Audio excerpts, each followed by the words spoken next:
Welcome back, all you Fabricans and Fleshbags, to the super, not funny show, SUPER-CAST. I am MO and LADI, your resident Fabricant and commenter extraordinaire on all things pop culture, and I'm joined by my good friend Lottie, who is, of course, a anime enthusiast, video game designer, and just all-around lover of superhero things. So, Lottie, how you doing this evening? What's going on, man? I'm doing fine. Oh, I'm doing fine, man. I'm doing great. Yeah, man. Ready to talk about Loki. Great Yes. episode. Yes, because it's the supercast. In this episode, as we have been doing for the past, 6 weeks, or 5 weeks, rather, 6 weeks now, we've been talking about Marvel's Disney Plus's Loki. And so that's what this episode's going to be about. But before we get to that, as we always do on the Supercast, where we talk about superheroes in the various pop culture mediums, that is, TV, video games, movies, anything except the comics, because, that's where everyone experiences their superheroes nowadays. We like to dig in there. So, well, what we like to do at the very beginning of the Supercast is to kind of dive into our weekly news roundup. And so, of course, we're going to go through and talk about any developments in the pop culture space for superhero stuff. And it's a light week this week, not because nothing's happening, but because, dang it, we need more time for Deadpool discussion, right? So so we're going to talk about some real quick little news items.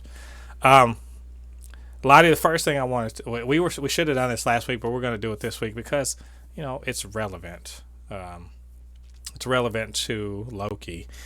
And so let's do a quick review of the Simpsons Loki short. That's on Disney Plus. That little 6-minute crossover between the Simpsons and the Marvel Cinematic Universe.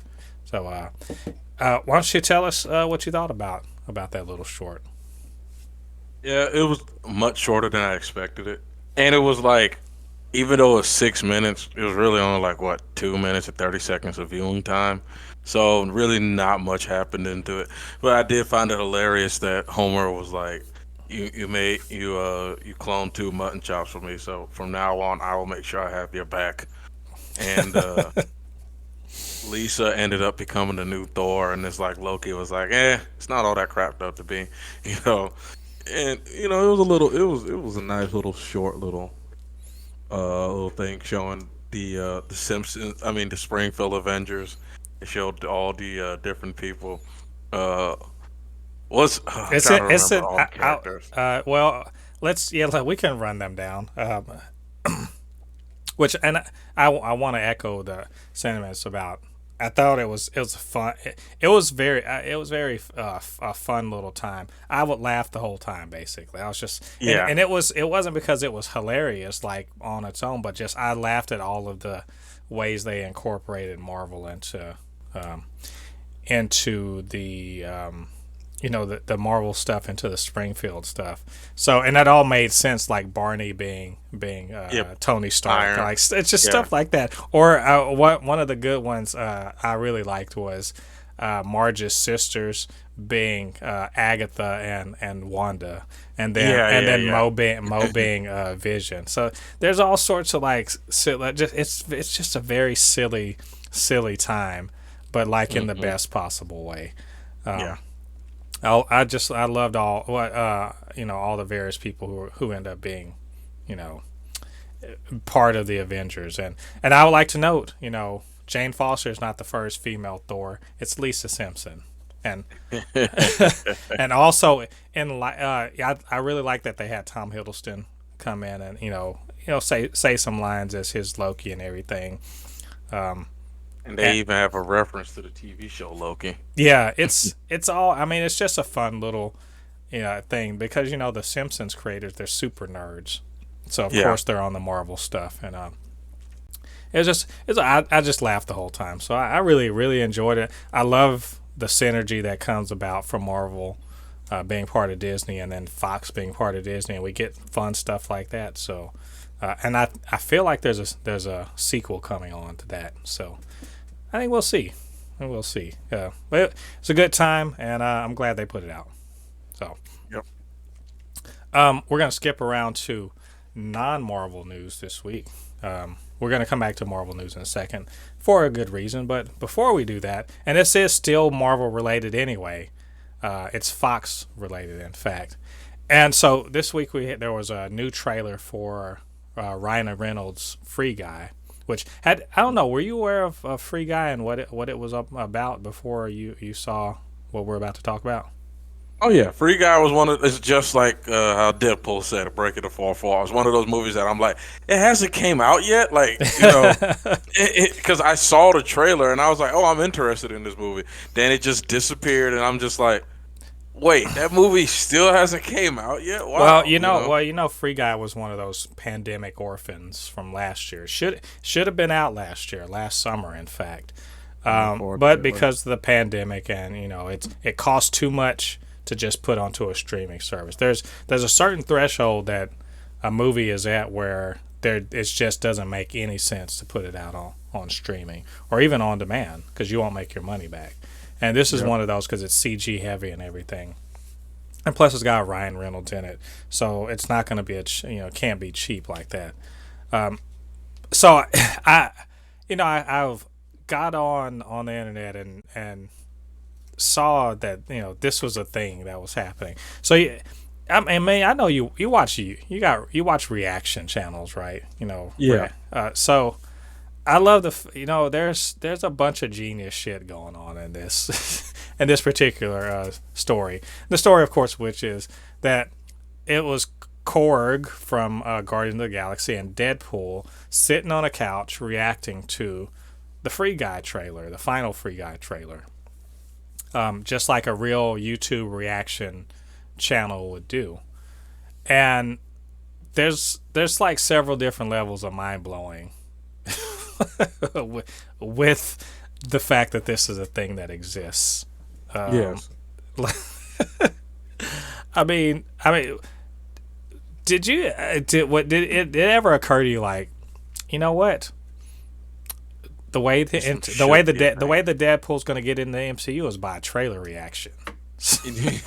I mean, it makes absolute sense. And to be honest with you, this should be a thing. This should be a thing from now on because I just loved the Deadpool. I loved what he was saying, especially at the end when he was like, "Yeah, I like Dark World. I like Dark World better." And he's basically saying, "Yeah, I don't like you guys, the new characters in Thor. No, I'm supposed to be the funny character."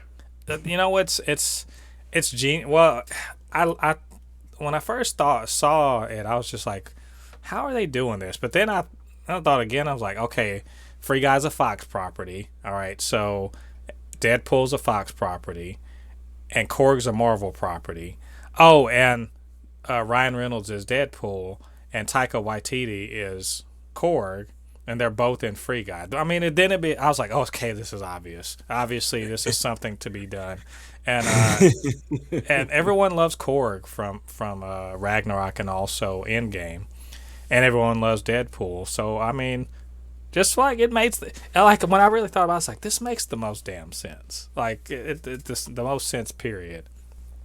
And Ryan Reynolds, he loves kind of skewering, his old stuff that's not so good, and also kind of, Deadpool. When you watch Deadpool, he's basically us, right? Like, yeah, he's us with superpowers. So he has all these silly comments and everything, and because he can talk to us, the audience, he's kind of in on the joke, And so this is just like breaking the fourth wall and then breaking the fourth wall again by having him do trailer reactions. So you're right. They should do this. they should do this more. Why the hell not? It really should be a thing. And this shit's free. It's free, man. Ryan Reynolds. Do you ever notice Ryan Reynolds? He is the biggest. He is the biggest advertiser. He pushes his shit so hard, like everywhere. The only person who markets themselves more than him is like The Rock. So yeah. I mean, this is a no-brainer. It's basically free advertising. Well, it's not free, obviously, but this is free advertising for Deadpool 3. Yeah. I'd say. So I thought it was funny. So good stuff there. So moving on to the last bit of news, very last bit of news, and it's directly related to the subject of the podcast today. Of course, the Loki finale, and that is a little bit of Loki news. Good news, I think. So, Lottie, did you see that Loki Loki's getting a second season, but and that's cool, but there are rumors, and I tend to believe these, that considering what happened in the finale, that Loki is going to be in Doctor Strange 2. The Multiverse of Madness. I mean, you could not have watched that movie and not think that one or two people are going to be. I mean, Loki's going to appear in one or two movies, Spider-Man or in what's it called? Actually, one or three movies, Spider-Man, Ant-Man, or Doctor Strange. He has. It's just the way it is. One of them. He's going to be in one of those movies. In Doctor Strange, it makes sense. Multiverse of Madness makes sense. Yeah, I kind of called this like episode 1, because remember when Miss Minutes was talking about, oh, here you're a variant. Let me explain to you everything that's going on, and it's talked about the multiverse war. It was a madness. She was like, to prevent the multiverse to become madness, and I was like, oh, okay, call out to Doctor Strange too. Gotcha. Like I didn't miss that. I don't think if any astute viewer didn't miss that. So this is a no-brainer. I mean, for real. The only other person in the MCU that isn't in the TVA and is not a timekeeper that has the ability to actually, maybe not traverse. Actually, he can traverse dimensions because he went to the dimension with to Dormammu, so he can traverse dimensions and he can kind of. You must be seen them too. Yeah, and he can navigate time. Is Doctor Strange? Yeah. So I mean, this is a given. I think we know that the TVA operates not with magic but with technology, but the Doctor Strange magic is basically, as Thor would say, it's just it's what y'all call magic is what is really technology. So it all makes sense that Doctor Strange would have something to do with dealing with multiversal issues. Mm-hmm. So I'm for one, I'm happy to see that Loki's going to be he's not going away anytime soon. Tom Hiddleston is just like Chris Hemsworth. They're just like, we'll keep doing this till y'all don't want us to do it anymore. So, and I think after today, obviously everyone wants to see more shit from Loki. Yeah. So I'm excited. Doctor Strange 2 is next March, so we got something like 8-9 months until we see what they did, and even more time before season 2 of Loki. So anyway, I think that's all the news for the week. There's more news, obviously. There's plenty of stuff that keeps happening in the superhero space. But you know what? We're just keeping it short this week just for Loki's season finale. There's a lot of stuff we gotta talk about. Yeah, there is a lot of stuff to talk about. But hey, maybe you guys thought that we really dropped the ball and we missed something that we should have talked about on the news this week. Well, you know what? Let's just be open minded and just say, hey, why don't you drop us a comment down below, or of course hit us up, supernotfunnyshow@gmail.com or at supernotfunnys1 on Twitter, and we'll sit and we'll consider what you have to say. Maybe we'll talk about your news item on the next show. So, speaking of the show, let's get on with it to the main event, the primary reason we're here, the main subject. We're gonna jump right now into the Loki episode 6, the season finale, our review, discussion, etc. of that episode. And this one is called For All Time, Always, which a lot of it's that's the motto of the TVA. And All time, always. yeah, and you know, I know we called Loki Forever. That was the one from last week. But this is Loki forever after. yeah, I'll take that one. Loki Forever After. I'll take that one. We'll go with that one. Loki Forever After. Yes. So in the previous episode, of course, Loki and Sylvie and Mobius and a bunch of different variants of Loki. They were at the end of time and facing off against Goliath, the smoke monster, who was taking, they were taking a break from, bothering people on Lost, and came instead to devour things at the end of time. But they managed, with some good old Loki trickery, managed to get past Goliath and get on to some mysterious citadel that exists at the end of time. And so that's where we find this episode starting. And so before I run my mouth, Lottie, non-spoilery, what did you think about this finale? Non-spoilery. I love this episode. I love all Loki episodes, but this was, in my opinion, of course, it's the season finale, so of course it's going to be the best one. But it's just, I'm going to say my reasons for it. It made you think. It literally made you sit there and think about consequence. Because this is the first time we actually watched, I'll say, an episode of Loki. And of course, we always said, "Oh, they're erasing the timelines," but you just find out they're just dumping it into a different place. So there is a possibility that the people who ever did that could survive or get out. But this is the first time where there is absolute, true consequence for a choice you're going to make, and I absolutely enjoyed it. I love shows or. I just love things nowadays that the villain or whoever the thing is just not some, hey, I just want to rule the world because I'm evil. That's it. They actually have a legit reason, and you're like, maybe they're right. It might be an a-hole, but I love stuff like that. I love shows in just, comic books, video games, anything fiction where they're starting to make the villain, I won't say sympathetic, but the villain makes sense. He's not just some stupid conqueror or some stupid thing. There's a reason for his whatever he wants, and that's what I really enjoyed about this episode. And like I said,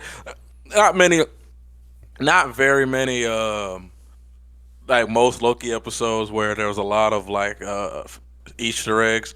I mean, there were some Easter eggs here and there that were very, very minute, but nothing big. But yeah, it was a great episode. I enjoyed it. Yeah, I'm gonna echo your sentiments. I thought it was really good, a really good episode. They stuck the landing, which seems to be kind of hard for a TV series to do. I get the feeling that WandaVision was a better show in general, but it had a worse ending. Falcon and the Winter Soldier is not as good as Loki, but I think maybe it had a better finale. And I know that may sound sacrilegious considering that they really like this finale. In fact, I'd say I love this episode. I really like the way they brought it all home. The reason why I say Falcon and Winter, because it as a whole actually ended. Yeah, its ending as a whole was pretty complete. Whereas the ending of this season, because it's the first season, there's getting a second season. Yeah, just the first season. It ends the way any good multi-season show should end, which is resolve the main thrust of the show, the main plot of the show season, but also introduce what the next season's going to be about. So it did all that. It brought, it brought it in, brought the plane in for a landing, and then quickly, took right back off. It leaves a lot of, kind of fodder for speculation and theorizing, and which all good Marvel shows or any kind of genre shows are good for if you speculate a lot. So there's that aspect of it. Mm-hmm. I think that, like you said, a big bad who, when you really listen to him, you're just like, well, damn, I can't. You're not crazy. Like, so Yeah. you could be listening to Thanos and being like, you like, it makes sense. Then you're like, wait a minute, it doesn't make any fucking sense. You have a magic stones that can do anything. Why don't you just make more stuff? Yeah, Like just make that, more food. Yeah, let's or, make more food or something. Expand the universe, anything. But it's just, yeah, yeah. but when you hear what the big bad, the villain, when you really hear the explanation for their motivation, it makes you're just like, oh, okay, well, all right, that's that's terrible, but still, I guess I get what you're trying to do and why it made sense at the time to do what you're doing. This episode, I think, really underscores the fact that it does two things. One, the writing is just like spot on. Like there are several things that the writers had to do with this show and with this episode in particular, and it's obvious that this is this whole show has been what I would call the post-credit scene of Avengers, that or so remember the post-credit scene of Avengers and Thanos. That's what this episode is. This episode is, but also the whole series has been that the setup for more things to come, kind of seeding the MCU to the future. So that's a big responsibility, but also telling a cohesive story, like a story about people, like in particular about Loki, the evolution of Loki as a person, as a character, but also introducing other characters we've never seen before, giving them real stories, giving them real lives and backgrounds, and then making them go through some things and to change, or to in one character's case, to kind of reinforce who they are as a person. And it presents real, like, the question is like, were there going to be any real stakes here? Was there anything on the line? Was anything really in danger? And I'm like, fuck yeah, there was. Like, was there any, was our main character, were they ever any real danger?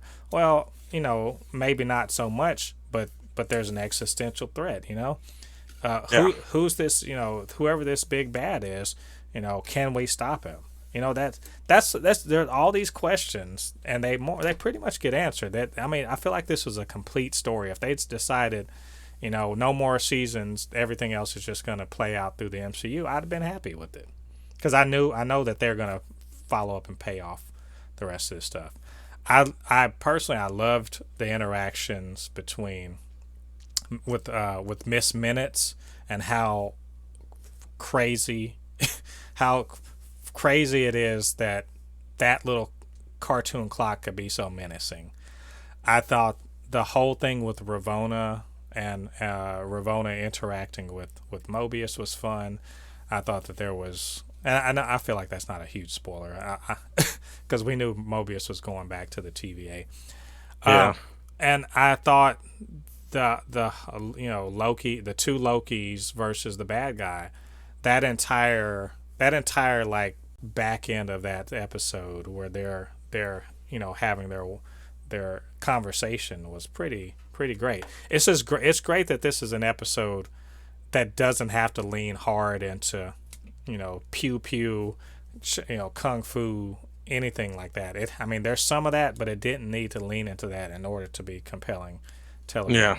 And I'm looking at you, WandaVision, and I'm looking straight at y'all's finale, because you could have used more of this and less, magic lasers. So Yeah.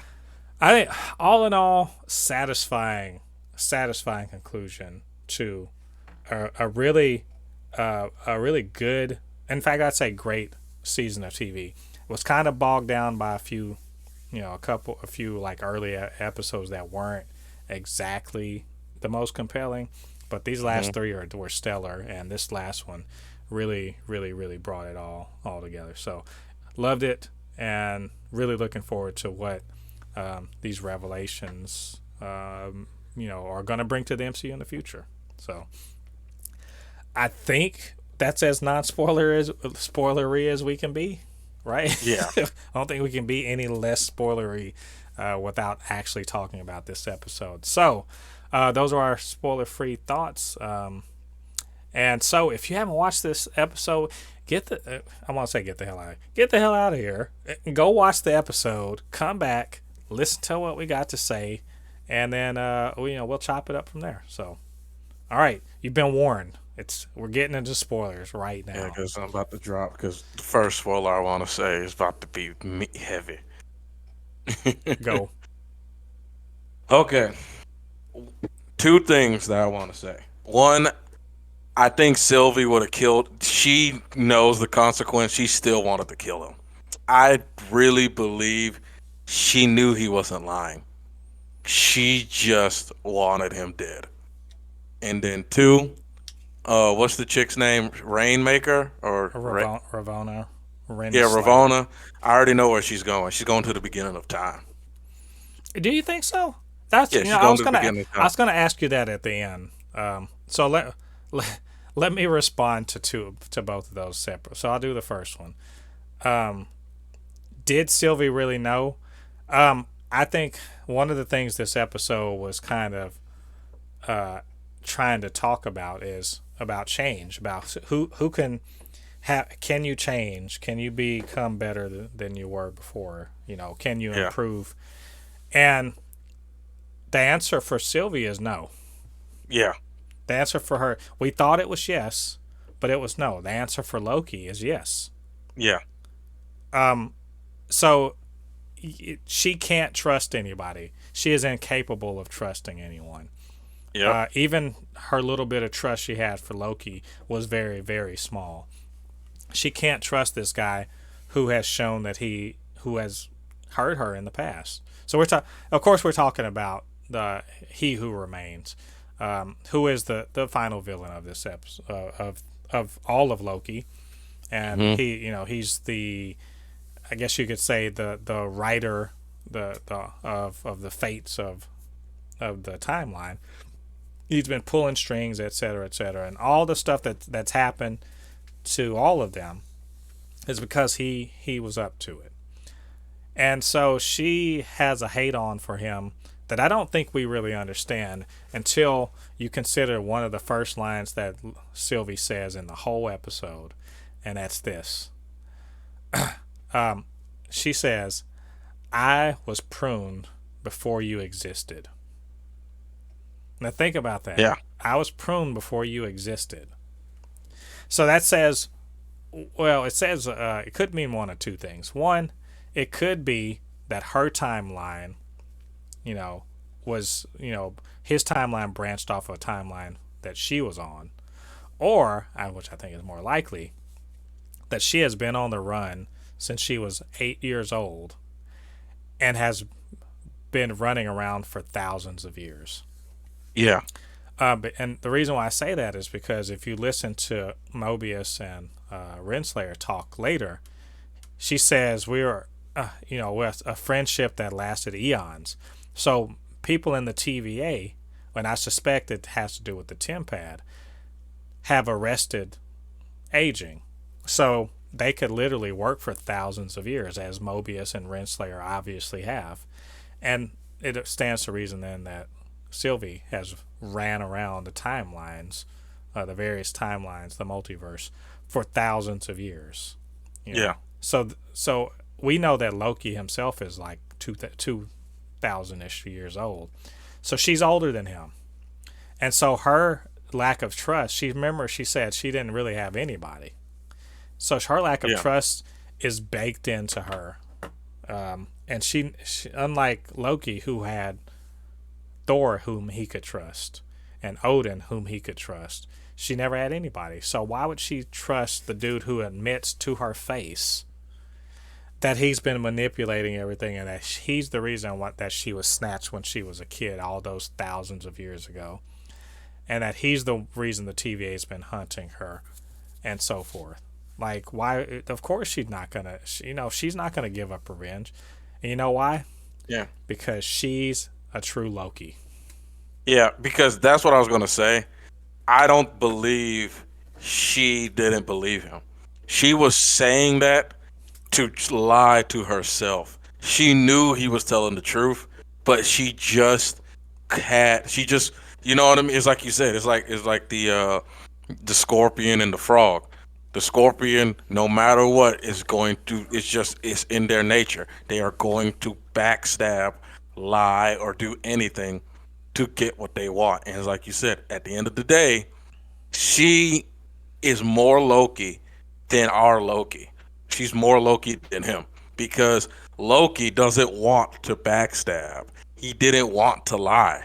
He was willing to let her kill him to prove his faithfulness. Right. And at the end of the day, she still betrayed him. She betrayed him. You know what I mean?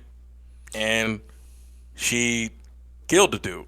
Right. And the guy knew it was going to happen. He knew it was going to happen. Why do you think he gave what's her name? Because I'm 100% sure she's going to the beginning of time.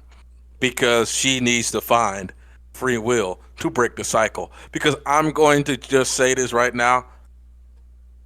I bet you that has been happening for thousands of times. Yeah. Those Lokis have been coming up there. Multiple different variants of Lokis have come up there, and they've all chosen to kill that guy. And he is tired of it, and he wants to figure out how to bring free will. That's the thing is, That's the thing is, I think this is definitely. Well, it's funny that there's a bit of a parallel, if you will, too, and it made me think of when they went in to see He Who Remains. It made me think of the scene in the Matrix Revelations the Matrix Reloaded, where Neo goes into and talks to the architect, and it very much felt like that. And I see what you're saying about this has probably happened before, but I don't think that He Who Remains remembers it because he doesn't remember. Yeah, it. No, I know. There's another version of him because, as he said, if you kill me, if you don't kill me, cool. If you do kill me, I'll be right back here because I think he's probably inevitable. It's inevitable that some version of him always exists. Yeah. Which I thought was very interesting, and I could almost hear people's brains baking, trying to make that make sense in their minds, because there's a lot of weirdness of time weirdness that's going on in this show. It's because the thing about it is he is not. This is what I think people need to understand when they walk to the show.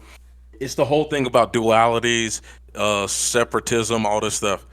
He is not the one above all. He is not God. Where God, there's only one God that exists and always will exist. He exists. God exists out of time and is not manipulated out of time. He is still a flesh and blood human being, which means if there is a possibility, there will be billions upon trillions of infinite versions of him if it happens, because he is not God.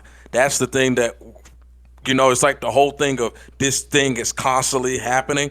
That's why there needs to be something called free will to break the cycle, because they're not God. If they are God, God can literally just be like, for example, if God died, everything ends. You see what I'm saying? Mm-hmm. He dies, it just goes back into a loop. It'll just start all over. When he dies, that just means that timelines branch again. When he's not pruning timelines, that means that many timelines that should not exist. Because remember when you go into the city and you see this perfect ring, multicolored ring going around, and Yeah. that which I should note confirms, at least in part, I think it confirms my theory about what's really happening, what the TVA is actually doing, which is, as I said last week, is that they are defending, or they're preserving all of the timelines that are following the script. They're Yeah. not. They're a specific timeline they don't care about, but only the timelines that follow a certain script. Yeah. So that's what that little ring is.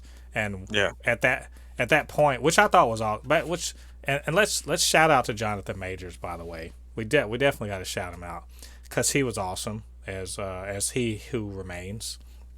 Hmm. And the part, I love the part where he's just like, oh, he's like, actually, right now, I lied. I actually don't know what's about to happen. This is as far as I've gotten as with everything I know. And to see his manner change from super confident to holy shit, what's gonna happen? And he's like a kid that's excited, like someone who has known everything that's gonna happen in the movie, and then suddenly he finds out that there's 10 more minutes of the movie he's never seen. Yeah, there's a director's cut. Yeah, and he's just like, what? He's like, Uh, and he's not afraid. Like he knows, but he knows enough about the multiverse to know that I'm inevitably gonna, well, there's two things. One, if the multiverse goes crazy, an infinite number of universes will eventually spawn him. But also that they're at the end of time, and his version of himself came about in the 31st century. So he hasn't, relatively speaking, there's always going to be him, right? yeah. So he's not even afraid of that, of actually dying. He just wants to see if he can get somebody else to take his job. He's tired of doing it, you know. Yeah. Is Renslayer going to the beginning of time? I don't know. That's the thing is, I wondered because where she was going, she was directed there by Miss Minutes, who we already know is the kind of the errand girl or whatever for He Who Remains. So where do they? By the send way, her? she's Where do they send creepy. her? By the way, Yeah, man. she is creepy. That little first bit when they're walking around in the Citadel, Yeah. and she just walks up and she starts talking to him like, oh, it with that hometown, down home accent, but then she's saying all this stuff and Her eyes started getting like manic. You know what I yeah, mean? and Like she's like, "Oh yeah, you guys are gonna see some terrible things." And I was just like, she "Oh was just god." like, oh man, you could have whatever you want. She sounded like the devil was trying to Yeah. convince them to. And then she's like, really? Oh, you don't want to take it? All right, too bad for you. Bye. And I was like, I don't know if it's worse or better that she's standing here. That whole scene, I looked at Jen and I was like, I don't know about you, but I'm feeling on edge as hell right now, just watching this little bit. And it's so funny and ironic that it turns out it's just a black dude who's just having fun. Well, in his time, it probably, they probably don't make distinctions so much like No, that. I know that. It's just hilarious. That is just I meant like a black dude as in I meant not in the like pointing out his race. It's a regular guy just Just a hanging guy. out, and he's Yep. like Just and a he's guy. like, are you he said you're just a regular guy. Yep, fresh in blood. And he's just like, like you said, I'm old. I've been doing this for so long. I want it to end or I want to be done with it. And it's one of those things that it's like that's why I believe it's going to the beginning of time. Because the reason why I say I feel like she's going to the beginning of time because that one is more classified than the end of time. Hmm. Remember when every time when Loki asked for the beginning of time, she was like, "That's more basically that's even more classified Right. because the beginning of time is when we all know, and if we just go by biblical standards, that is where we humans decided to snatch free will from God. You know what I mean? Right. So We don't know how it's going into the MCU. Maybe humans never obtained free will in the MCU. And now she is trying to obtain it so they can finally break the cycle to where we all know the black dude, he's Kang. We all know it, he's Kang. He's Kang. He's a good, this Kang, but he's a good Kang. The real Kang is about to show up. Yeah, Um, yeah. There. I mean, look, there's been this. It's been obvious, but this guy is not Kang. This is he who remains. yeah, And it's as he said, like it's clear he's talking about that the multiversal war was. Apparently, he's one of he's a nexus being or whatever you want to call it, but hmm every version of himself, across the multiverse, somehow they either they fought with each other or they helped each other, but somehow there was a multiversal war, and he was the cause of it. And he who remains, he's the one that killed off all the other Kangs and established the TVA to make sure that they never existed. So this is why I was saying about my remember I said my theory was that whoever cares about the TVA, initially I thought they were doing it to make sure that they came to be. They're yeah. like, I can't exist if the events don't transpire exactly, and that's not true. It's true that the script part is correct, but the actual reason he's doing it is because So he doesn't come to so be. yeah, so that other versions of himself never exist, Yeah, and that basically he's making sure. You know what he's basically doing? He's making sure he doesn't exist in the sense that, like you said, he that remains, he is the one that exists basically at the end of time, and there will never be a him that comes about in the year 3100. no, no, it's more to no. I think it's more to this. He is making sure that the only timeline in which a Kang exists is one that produces him. Okay. Because he knows, because he did it, he ended the multiversal war. As long as his timeline exists that creates him, there's going to be a version of himself that's going to end the multiversal war and start the TVA. That's what's at stake here. That's why the sacred timeline must exist, so that he who remains is lives and ends the multiversal war. And that's why I said it doesn't actually matter what the timeline looks like. Sylvie could have been the Loki of that timeline, or classic Loki, or Kid Loki. Any of them could have been, as long as they followed the script, they would eventually have a he who remains who can end the multiversal war. So that's why I said I was like I could just hear people's brains baking, Yeah, it's just trying to work all this out in their to get it straight in their mind about what exactly is happening. I'm really surprised. The He Who Remains must have not watched enough Into the Spider-Verse movies because he could have asked Spider-Man to help, but I guess Well, I not. mean, all of that could be like right now the multiverse is wide open, so who knows? All that is happening somewhere in the Yeah, multiverse. yeah. Spider-Man is Into the Spider-Verse, man. Spider-Man Yeah. he helped save the timeline. So, you know, I'm excited. I really love, like I said, it's one of those things, like you said, like most, like you said, people brains are bigger because I it's just I feel like a lot of people when they think of timelines and all this stuff, their mind is like to thinks that okay, time is finite. Time is finite and it goes on a line and it never loops back or goes in a different direction. Where yeah, it definitely can. Time can be bended, time can be anything because we exist in it. When Yeah. you exist out of time, like God, because this is what that's why I said, like I said earlier in the whole entire like when this conversation started, he is not the one above all. That's what a lot of like everyone listening always remember this. He is not the one above all. He is not God of the Marvel universe. So no matter what, there will be a version of him that constantly shows up. And it's like you said, it's almost like an inevitability. It's like the same thing. I fully believe that she has stabbed him multiple times. Like, I'm pretty sure he knows. Like, I'm not saying he knows that he dies, but he knows that, like, after that Nexus event, it's like, this is where things happen. Where probably you're going to do the same damn thing because I'm still here. You know what I mean? You get what I'm saying? Yeah. Mm-hmm. So he's probably saying to himself, yeah, you're probably going to kill me because I'm still here and this Nexus event is still happening. You Right. know what I mean? Where it ends.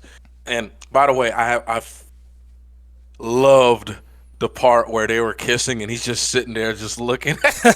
He just had. I always said he's that he's just sitting up there eating some popcorn. Like, this is great. This is great. I've never seen this before.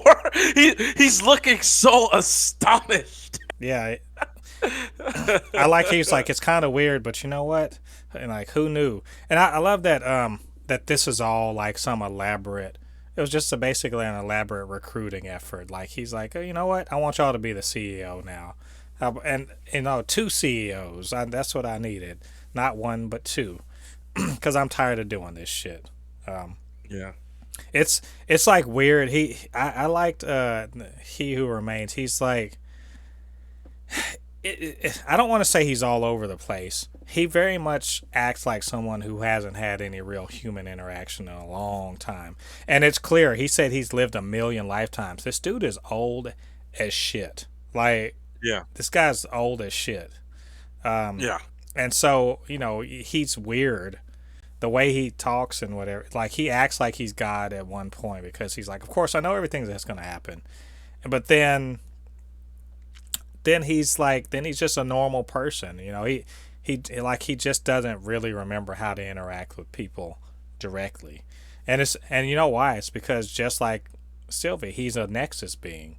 So he can't just randomly pop into the time stream without causing, a Nexus event. Yeah. So I'm pretty sure he's been at the Citadel, just sort of like watching and just keeping an eye on everything, and telling the TVA what to do. And I like the fact that when his knowledge of everything ran out, he was just like super happy about it. Like, he's like, yeah, this is finally something new's happening. Which is, it's a commentary on him as a person, and also the fact. What can we talk about? One of his great lines, when Sylvie's like, "You're a liar," she's like, she kept circling back around to that, and he was like, and he called her a hypocrite and murderer, right? Yeah. And then he said, we're all villains here, and now we have, we've all done, horrible thing, horrific thing, and everything. Now we have a chance to do it for a good reason, and I was like, wow, that's a crazy, crazy justification for yourself, but it's hard to argue with. Yeah. He is the definition of a villain that it's like when you get to him, like, you're like, dang, man. It's like imagine you're playing a video game and you've been so hyped to fight the final boss, and the final boss is him, and he's like, you know what this actually is? Oh my god. You know what this is? This is Demon Souls. This is exactly like Demon Souls. Oh my god, this is literally okay. So Demon Souls, the whole point of Demon Souls is that so the world is being controlled by demons, right? And you kill all the demons until you get to the final the creator of demons. But the thing about it is there's only two ways to defeat the creator of demons. One, it has to have a new vessel that will put it back to spell. Basically, if it has a new vessel, it will be put back to sleep. Or someone has to take its throne. So that's how Demon Souls end. Demon Souls, you either have to sacrifice the lady in black, because she will become the new demon's vessel and put him back to sleep, where he will wake up again in another couple of years and threaten the world, and the cycle will keep going, keep getting vessels. Or you can kill it and become the Demon King and then ravage the world. Mm-hmm. You know what I Yeah. mean? So This, yeah, it's. I mean, the entire thing when you get to the end of it, like he's essentially what you would call a benevolent dictator or despot. Either way, I go more with He said dictator. I was like, nah, it's more like despot. Or he's got all the control and he does a lot of shitty things in order to do a better thing. You know, like because he saw the ravages of the multiversal war. And he said, he's like, I did all of this for you guys. You know, you guys had peace because of me. And he knows that people are going to look at him like this is the worst. You're the worst possible because, you know, even the people in Mobius and B-15, they're like, you killed all these people. You know, you sent all these people to be destroyed by Eliath. You know, you're awful. And then he justifies his existence and the things he's done by saying, trust me, I'm the best of the worst. Like I'm the least bad option you've got. Yes, I'm awful. I've had to do horrible things in order to maintain the peace. But you know, try me if you want. You kill me, let's see if you like the ones that come after me.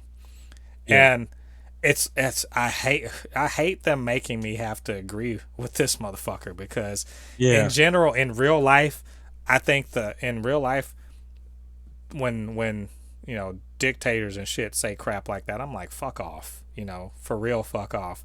But like in this case, how do you argue against this guy? If he's on the level, if he's straight up, he seemed to be on the level, he's not lying. And as we saw, Loki and Sylvie had a real disagreement / fight about this. If he's real, if he's being for real, maybe we need to keep him around, or at least take up his cause. If he's not being real, it's just a long con to justify his place at the top, And do you want to take that kind of chance? And as we saw, he wasn't lying. Sylvie, she couldn't put away all of her hate and everything for him, for what he did, because he said it wasn't personal, it was practical, right? It's almost like it's one of those things that if you honestly think about it, he couldn't really be lying because it's real. Like how you think about the multiverse and multiversal thing. He, it's like they said, even if what he said is a lie, and if you kill him, you'll free the multiverse. You'll just create another him. Yeah. If what he said is a lie.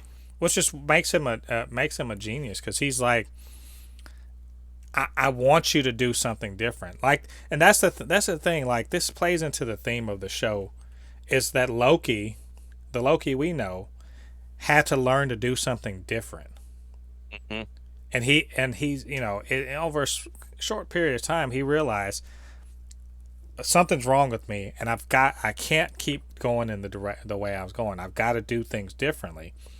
And unfortunately, again, Sylvie couldn't take that step that he could, to trust him, and to, as he said, he didn't say let's not kill him. He said let's think about this before we do something. Sit down and think about it, because there was it's like they said, there was already. It's like they really sat down and thought about it. Already, multiple timelines were being made right then and there. You know what I mean? Right. Which is weird. Like, was the TVA not like at work or something? Like, what did y'all? Is everyone getting donuts and coffee at the same time? Like, go prune timelines. This is what I believe happened. They reached the end of time, and it was starting back over. So there's nothing they can do. Well, that would make sense. That's what I believe was happening, because it's like being born again. You know what I mean? That's why it was just like, I don't know what's going to happen. because it's sort of like something new is starting. You know Right. what I mean? Because what causes the loop is him dying. Right. That's what causes that loop. Him constantly getting killed and getting back to where he's at. Right. That is what's the cause of the loop. But if he doesn't die, Well, it starts causing more and more things well, because yeah. If he doesn't die, but if it remains unresolved that someone not is not in his place, yeah, yes, it happens like that. So, yeah, I mean, all that stuff made sense to me. Like I said, I just really liked the way that he was just like, you know, he was kind of fatalistic about the whole thing. He's like, well, do it or don't do it. But he was all, I would almost say, semi suicidal with it, because I think he's just tired. He's just tired of doing it all by himself. As he said, it's a young person's game, hmm, and to him, to Sylvie, she's been around for, 5, 6, 7,000 years. That's nothing. He's possibly trillions of years old. And just yep. he just wants someone to replace him. Like I said, it was a very elaborate job interview / recruitment drive, and it didn't quite go. It didn't quite go well, or did it? Did it go well? Uh, You uh, know, the thing about it is, you don't know. He may be lying in the sense that he wanted them to take over, uh, so she can kill him, so it can just start the loop all over again. well, at least Because he knows it's a closed loop. You know. because the thing about it is, his death is what's causing the loop. Because when they just sat, if they just sat there and looked at him, they would have won. But Well, no, I mean, would Sylvie they have? just couldn't. Huh? Would they What'd have? you I say? mean, the multiverse was branching without him being dead. No, that's what I'm saying. They would have won. They would have won if they just sat there and just looked at him. You know what I mean? But the fact that Sylvie wanted him dead, she just started a whole new cycle Right. where she I is get going you. to get taken out as a kid again. She's going her a version of her is going to get taken out as a kid again, is going to suffer and do the same thing all over again. Right. No. Yeah. Instead of her, and that's the thing that Loki was trying to get her to understand, but she just could not get past her anger and mistrust, that she just is like, no, I'm going to have to kill him. Because like I said, if they just, because I started noticing that too, I was like, wait, hold up. The timelines are branching off. Like, just if they just looked at him, because you know what I mean? Because then there's a timeline where they could have all sat there and told stories. There could be a timeline where they just sat there and argue with each other. There could be a timeline where they sat there and watched their timeline. You know what I mean? There's so Yeah. many different things that would have happened if they just sat there. Right. But by killing him, it's like the same thing even when they fought. If she would have killed Loki, there probably would have been a different timeline that branched. Maybe if Loki would have killed Sylvie, would have been a different timeline. It's just literally the answer to beating him was just kill time. Hmm. That's all. That's Well, all you and needed it to do. wasn't even really about beating, because that's the thing is, he who remains wasn't trying to have Well, yeah, an he wasn't. he didn't have a nefarious plan he was trying to Yeah, bring to fruition. His nefarious plan was, come take over. yeah. Or don't, or don't, and we can do this all again. You know, that's the sort of thing I was really thinking about. Um, I like the I do like part of this is about this is about free will and choice and all that, and the sacred timeline is obviously not free will. So and Mobius and B-15 and Sylvie want to restore it, and I suppose Loki does too. But the question is, is all the chaos and death that's going to follow worth the price of free? Is that a price worth having free will? Hmm. And you know, he who remains is like, y'all don't know how bad it was, but you're gonna learn. And so I think there's that's where the major implications that we've been considering are. So let's I will actually have one last observation. I mean there's some other fun stuff in there like B-15 finding Renslayer's variant, who was apparently a school teacher in Ohio, in the late 20 teens. And so that was fun, and the TVA was going to learn all about that, because of B-15 and Mobius. I did like So she wasn't. That means she wasn't. What's it called? Snapped. oh, in 2018, yeah, that she wouldn't have, but that assumes that in that timeline the snap happened. We Oh, don't yeah, it know. happened. It Well, no, happened. I'm talking about in that 2018 timeline where Renslayer's variant was. You're assuming that the snap happened. Well, maybe she accidentally picked up the time stone or something. Then that's what caused it Yeah, to this, but happen. you got but you also had the little Mobius and Renslayer having their kind of falling out, if you will, and Renslayer beat his ass. So that which was cool and everything, but like I said, she is his friend, even though she feels betrayed. And I actually feel what she's talking about knowing someone for thousands of years, and then he meets Loki for a week or however long they were hanging out, and then suddenly he's deciding to go against everything he's always stood for. So I get where I I get mean, but how she's hurt. I think get how she's been hurt I by mean, the by thing that. about it is, I'm gonna just be honest. He never believed anything the TVA was saying. It was just a job to him. Well, I know He I get the just needed. I just get the impression that he was a true believer, and then it took Loki to be like, "Are you serious? Here, look at the truth." It feels like he was a true believer, and now he's not a true not believer. But the same thing what I'll say about Renslayer though. Yeah, but still, you didn't have to. I mean, he's right. And she's like, well, there's a reason for it. And it's like, yeah, there's a reason for it. But, I mean, you don't have to just dissolve your friend. Yeah. Well, You I mean, still could have. she's a fanatic. Like, Yeah. I mean, like she really believe, and you can tell by the way she's clinging to. She's like, there has to be a reason. Does there have to be a reason? What if the reason that's given isn't good enough for you? But she's so intent on she wants to maintain this belief in the mission of the TVA that she's willing to do a lot of things to keep it going. Even if it looks like it's a lie, which it's a failing on her part, but it's also going to make her a relentless villain. Because I will say this right now, Renslayer's a villain. She Yeah. may, she's going to be an antagonist in the future, I believe.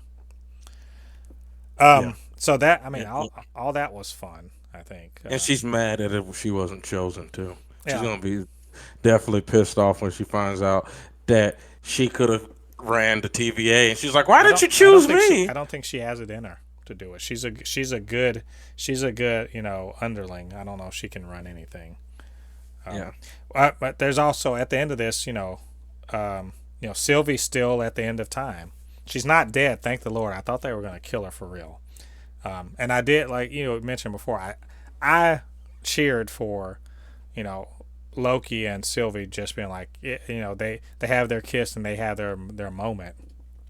And all you self-cessed people that are arguing that that's a thing, that's weird, again, they're not the same person. Like, let's can we establish that? I thought episode 5 of this show established very well that there can be people that are called Loki that serve in the they serve the Loki character, for the script, but they're literally not him. I mean, you had dudes that are black, short, Hmm. androgynous. You had all sorts, and there's a female one. They're clearly not the same genetically. So, like, let's get off of that Yeah.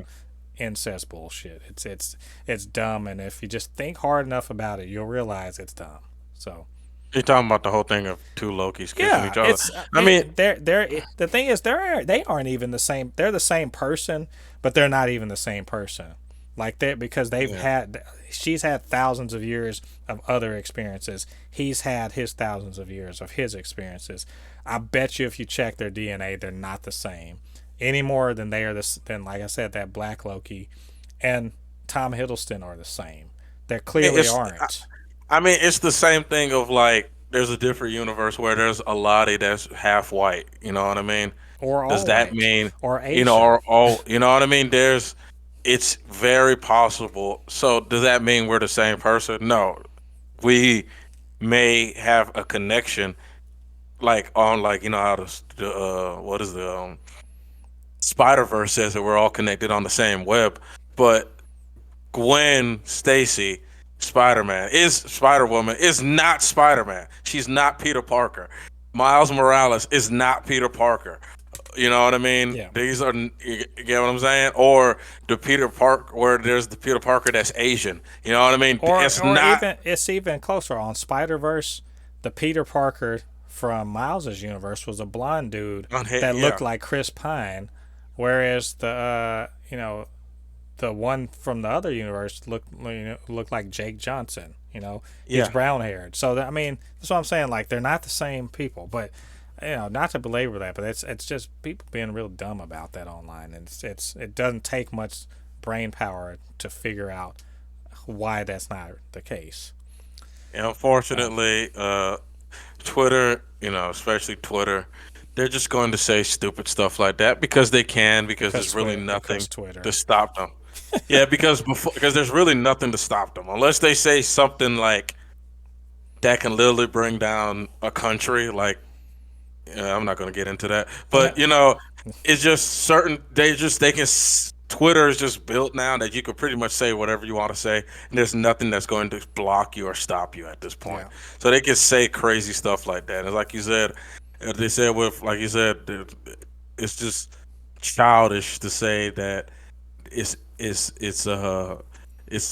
know what I mean. But at worst, it's just a form of masturbation. It's not even that because that will I mean, require. that's why I said That's the at thing. worst. That's why I said it's at Yeah. worst. It's not. It's like they're two separate people. Let's just Yeah, they're just two separate accept people. that. Because she's not Loki. She was never. She's not like a. She She is. was a. She is, but she isn't. That's the thing is, they're all Lokis. Every one of those are Loki, but they aren't the same person. Like that needs to be clear. Each Loki is their own person. I mean, let's just accept that. So you know what? There's one more thing that was revealed in this. I mean, there's two more things. That one that was revealed was that there's going to be a second season, and the one last thing that was revealed in this episode that has major implications going forward into the MCU, and it's this: when Loki was, Sylvie pushed him through a portal, and thanks to all the branching, red line branching shit that was going on, Yeah, she sent. Loki gets sent back to the TVA and goes to runs to talk to Mobius and B-15, only to find out that they don't know who the hell he is. Yeah. And now, did you catch this? Or I mean, I caught this on the second viewing. I didn't catch it the first time. I knew that when they sent him back, they sent him to an alternate. He got sent back to an alternate timeline where Mobius and B-15 don't know who the hell he is. They don't even recognize that he's Loki, which says something about what the Lokis were up to in that timeline. Yeah. They don't know that he's Loki. Did you recognize the timeline he ended up in? Which timeline he ended up in? Yeah. Oh, he ended up in the timeline where what's his name won? Kang won. You saw that there's no timekeepers. There's just Kang the Kang. Conqueror. I had to look at. Yeah, I had to look at. And you know what he did? I'm pretty sure I know what he did. He killed Loki. He made sure Loki does not exist in that timeline to fuck shit up. I didn't think about that, but that could be true. Could very well be true.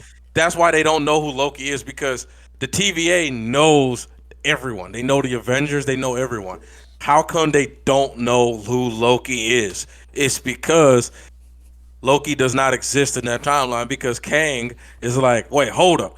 This motherfucker could stop everything? Nope. I'm going to make sure he does not exist. I'm pretty sure he wiped out the whole Asgardian thing to make sure Loki can never come. Here's the only problem with that is that can Kang in the 31st century exist if if none of that the script is followed. I would say maybe, probably, something like that. I just don't know. He'll find, but he could. But the thing But about it is, what we need to remember too, he could figure it out. yeah, I think the important thing to note is that is definitely the timeline where Kang the Conqueror runs the timeline, because you saw the statue of him. It's I mean, it's basically exactly like in the comics, that that little breastplate, the belt, and the way he holds his arms behind him. So definitely that, and I was like, that's okay, and now I'm blown away. So we know this, like I said, far-reaching implications into the MCU. We know Kang the Conqueror is going to be in Ant-Man 3. He's the villain in Ant-Man 3. But also, again, there's a second season where presumably Loki's going to be dealing with the fallout of season 1 of Loki. And like I said, Loki's showing up in Doctor Strange 2. And presumably that also means that Kang going to have something to do with, because of the multiverse of madness. It's a multiverse war, right?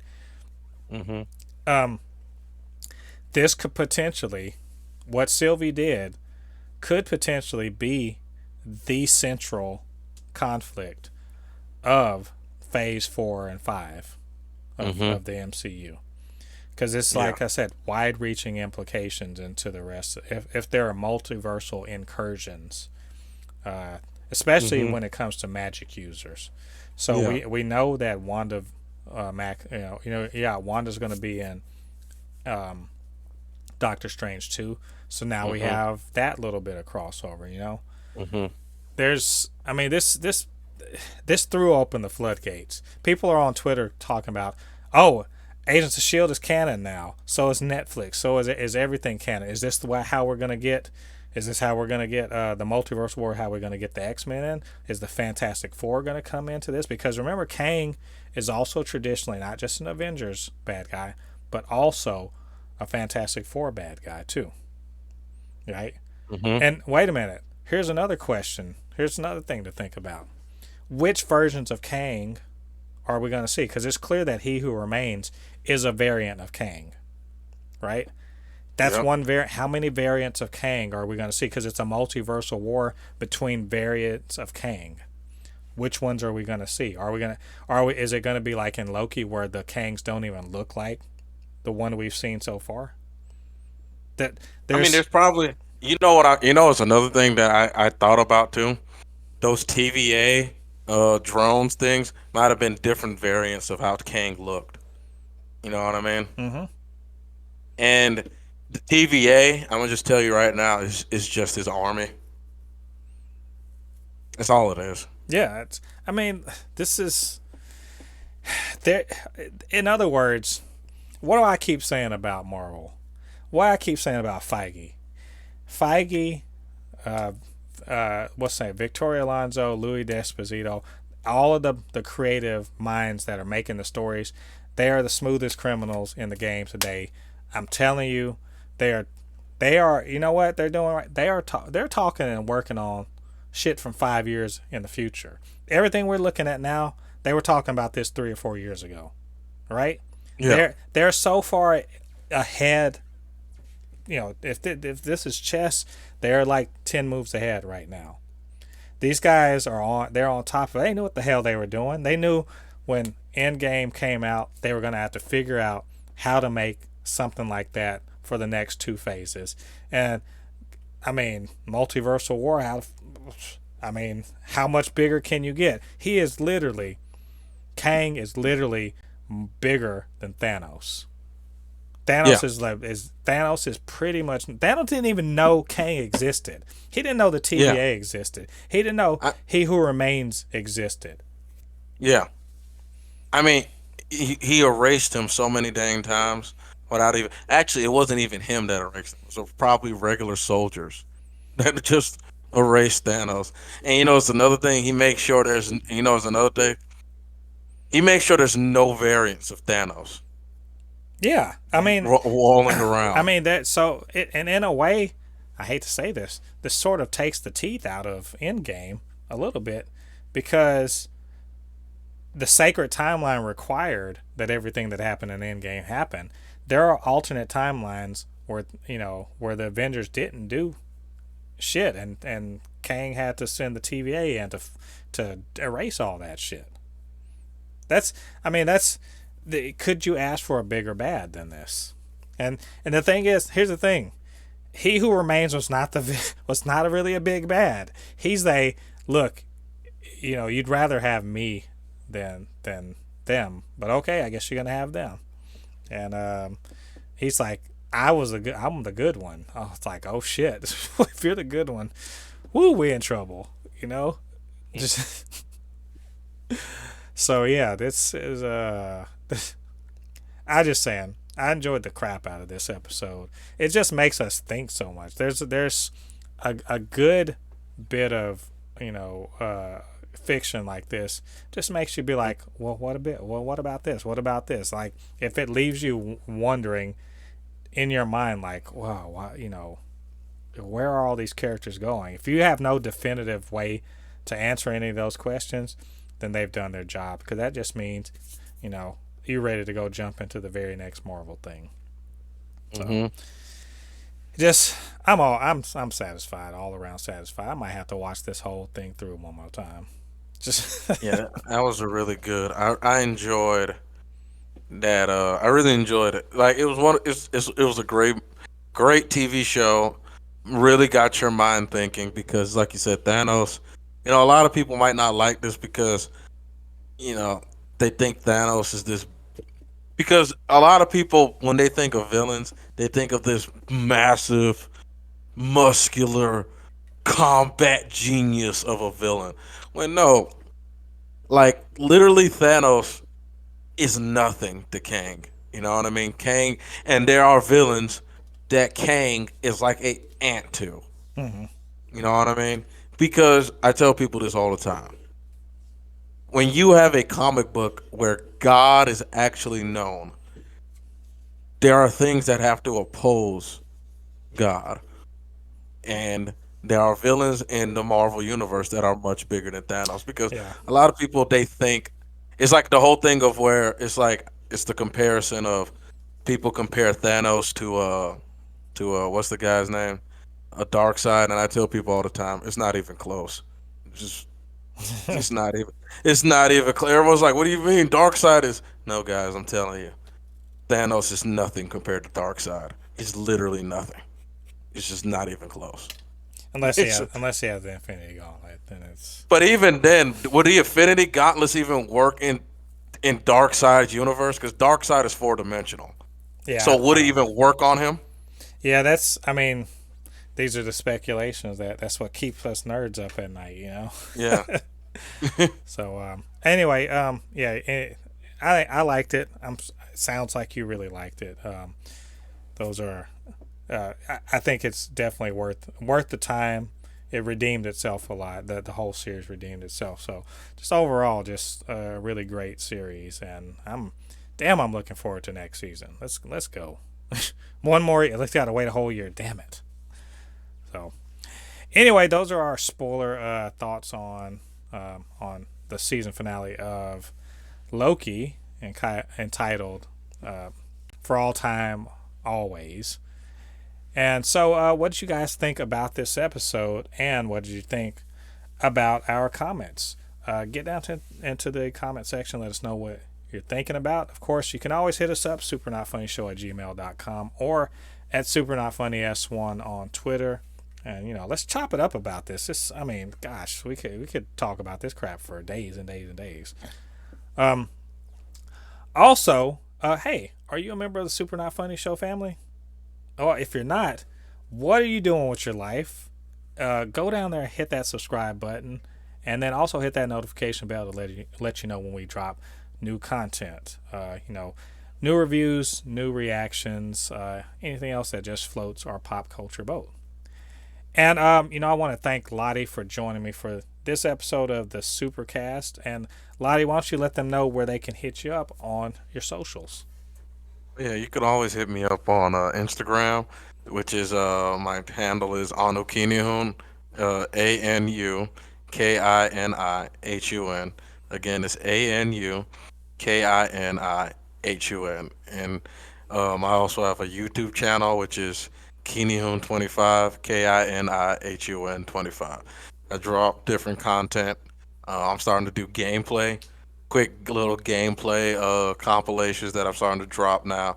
That I won't say highly edited, but the gameplay matches the music that I put into it. I'm starting to drop that now to expand the content that I deliver.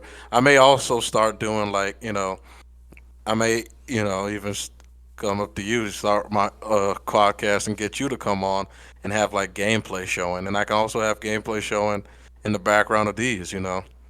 Oh yeah. Well, let's do it. So I'd Hmm. like to say. All right. Well, everyone, go check all of that stuff out. Like, subscribe. You know what to do. Show some love for Lottie. All right. I do believe that is the end of the show this week. Thanks again, Lottie, for joining me. Thanks all of you guys for joining us on the Supercast this week.